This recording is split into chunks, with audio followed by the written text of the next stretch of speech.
مونږ زیارت نه منو.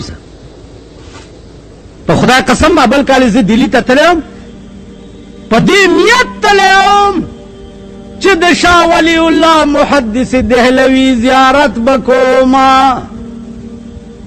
په دې نیت تلم چې د مولانا قاسم نانوتوي زیارت بکوما.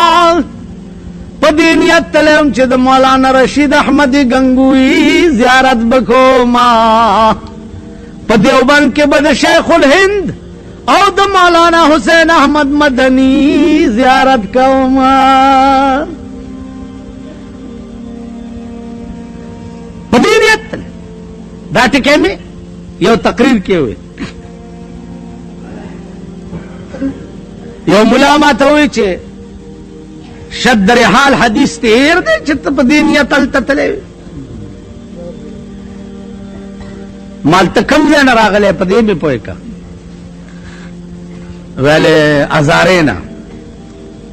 مال هزاره او د دې ځای منځ کې سړی مسافر کېږي که نه؟ ویلو ځکه چې مسافت د سفر خو 48 میل دی، 48 میله سړی خپل ځای نه لرې لاړ شي مسافر شي. ته دلته څنګه راغلی؟ وی زه علم پسې راغلی وم. مال شد رحال حدیث تیر دی.